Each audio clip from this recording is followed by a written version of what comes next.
slide? No.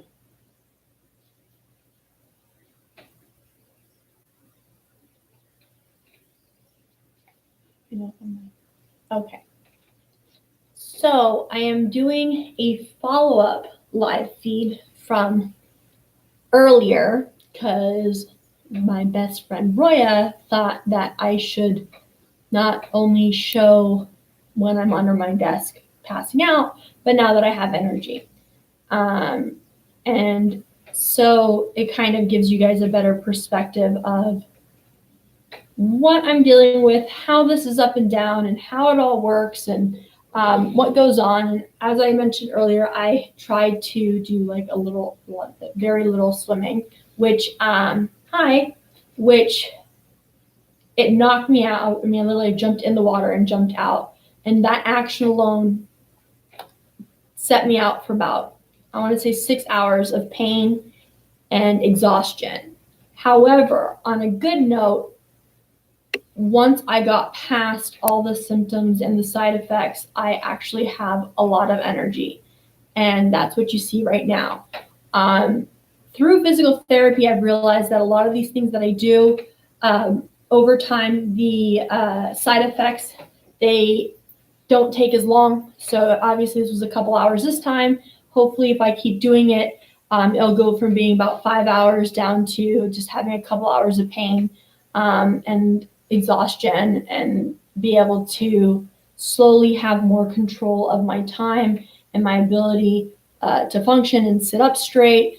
And yeah, I mean, so to kind of see the difference of where I was a few hours ago to where I am right now, I have a shit ton of energy, and my brain is actually working. I'm able to think process properly. I'm able to keep organized, get around, actually walk without my walker. So, as difficult as working out and doing those things are on my body, and even just diving into a pool and pulling yourself up,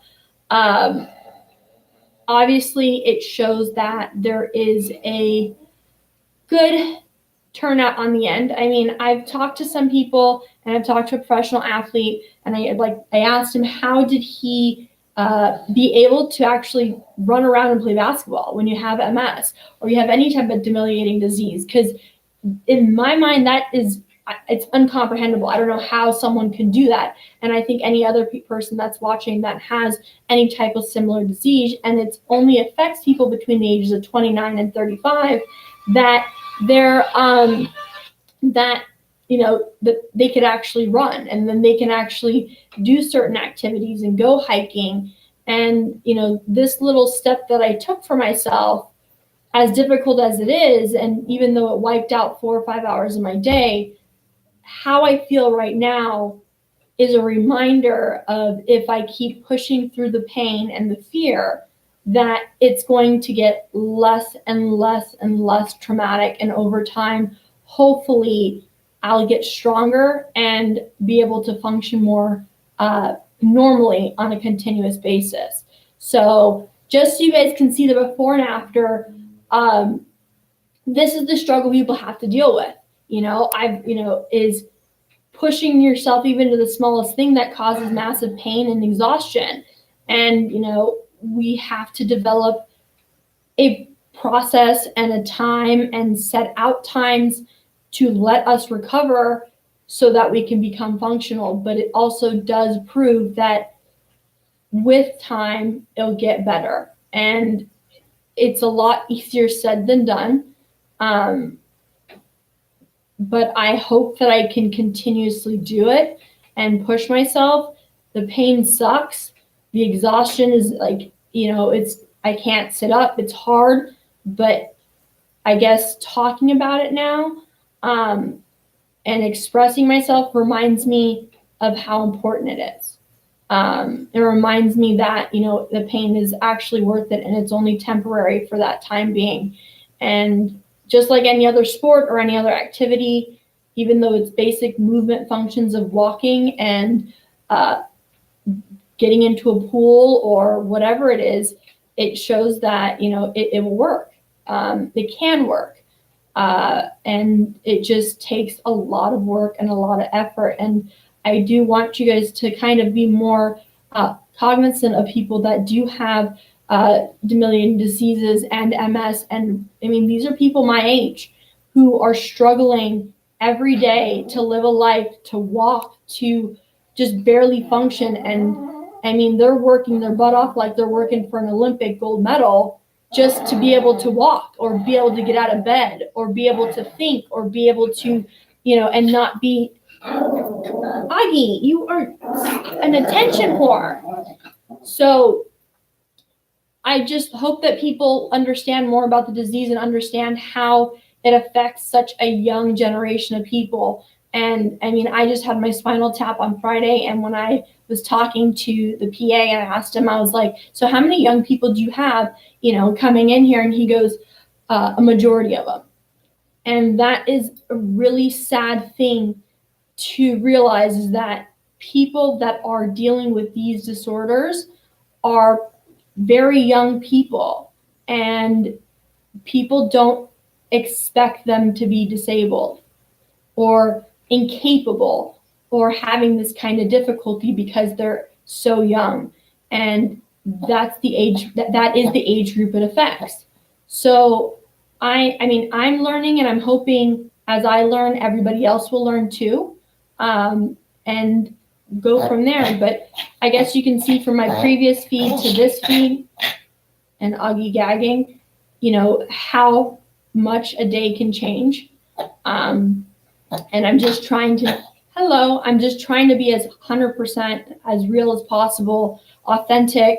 I'm learning a lot from other people that I follow on social media who have encouraged me, and I hope I can do the same for other people.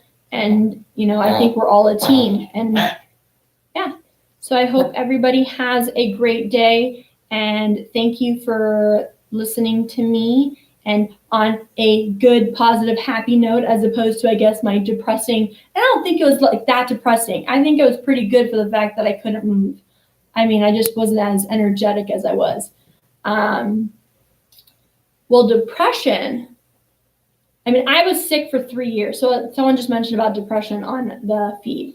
So I was sick for 3 years before I was misdiagnosed, and I did every diet, every medication, anything you think of, and I was never getting better. And I hit a lot of black holes, attempted suicide. I've lost everything. I lost everything from my career to what I can ever. It was when I was finally diagnosed, in which I've learned that it's very common that people have demyelinating diseases, that it takes years often to, if they don't have lesions in their brain, to be diagnosed. And once I was diagnosed, I had answers. It made it a lot easier to go through life. It made it a lot easier to know that I have a direction. I have a responsibility now. I have more control. Before, I was taking medications and doing things that weren't helping. And I was just miserably sick and I couldn't function. Now I know what to do for the most part, than as opposed to sitting around for 3 years, drowning. And everything's in my control at this point. And it's a lot easier knowing that it's in my control. And it's a lot easier that it's my responsibility to step up to do things. And it's really difficult. I mean, it's not easy, but at least I know that it's in my control to move forward. And I know that it's not curable. And I know that it is forever. But like my neurologist said, he said, you're not going to die. You're just going to be uncomfortable for the rest of your life. So I don't understand what you say, how to come out with depression. But the worst part of my life was being misdiagnosed for 3 years and still trying to practice law and still trying to function and keep everything afloat when I knew that there was something really wrong and I couldn't do it. I physically wasn't capable. My brain wasn't capable of functioning. My legs, my body. But now it's a lot, and I think a lot of people have said it. I know that Selma Blair made a comment about when she was diagnosed and she was relieved. A lot of people think that, you would be scared or upset, but honestly, it was a relief for me. I was ready. I was like, okay, I know what to do now. This all makes sense. Let's get it done. I know what I can do. I know what I can't do, and you move forward. Oh, I have not beaten depression. So I'm coming out straight up and telling you guys I have not beat depression at all. I have my ups and downs. I mean, I'm not the person I thought I was supposed to be. I never thought of changing careers. I never even conceptualized the thought. I never thought about being I never thought of this brand new chapter. They don't teach you this in life. They don't teach you how that you can have multiple careers. But I mean, I'm a licensed attorney, and now I'm talking about changing my entire life because of everything that's gone on and that's happened, and my ability to actually function. And I have to limit my practice and open my eyes up to new things. And I've lost everything. Everything that I've had, I lost. Being sick and being misdiagnosed and having the wrong doctors and fighting against something I couldn't do. I went from having my dream to having nothing. So it's starting over. You go in and out of, one day you have good days and one day you have bad days. And that's kind of what I'm hoping to do with going live, is to really show what we deal with. And I've seen and I followed other people who are going through similar things. And I don't think it's fair just to show the good things, because there are other people who are suffering, and we're young and people expect us to be healthy or expect us to be good. Or when you get a weird look because you're in a walker, and I'm like, yeah, I definitely want to walk around with a walker. Like, who wants to do that? So, you get the weird looks, and I know there's a lot of other diseases out there. But my biggest thing is that any of these disorders and these disabilities that affect people at a very young age, people don't give the attention that it needs. And a lot of these people don't have when they talk about disability, on the outside, they don't look like they're disabled. I mean, when I walk into walls like I'm drunk, or sometimes I'll start slurring my words or whatever, but people don't imagine people like me or my age to be suffering from something like this. That's forever.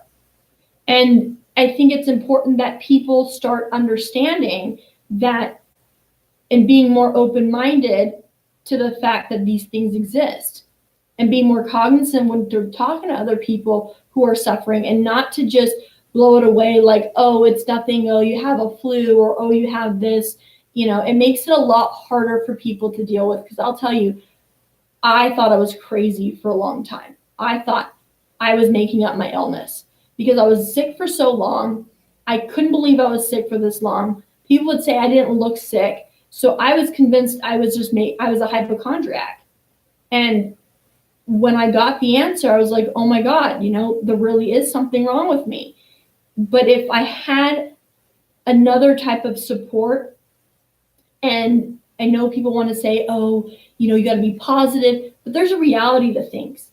And if you want to prevent people from being depressed, having issues, having suicidal thoughts, I mean, this is a big change. And honestly, if I wasn't sick for 3 years before this and completely destroyed, when I found out this news, I probably would have taken it a lot worse. To me, it was a relief, but I can only imagine to other people, when you're saying that you're going to have a hard time walking and a hard time talking and a hard time moving and functioning and seeing, then, how detrimental that can be to somebody, especially somebody in their late 20s and early 30s who are just starting their career, and they have to change their career path or their life or their ability to live with somebody, So just look at life a little bit with an open heart and understand that if you're young, this can affect you too. And listen to people and be there for people, because it is a lot more common than you think, and a lot of people try to hide it. and it's a lot more painful for them to hide it than for them just to make it through the day how they need to. So that's me talking, and Roya joined in, and Roya, see, this is my happy like before and after video. So I love you, and I hope everybody has, again, I hope everybody has a great day, and I hope that I will talk to you guys again later. Okay? Bye, you guys.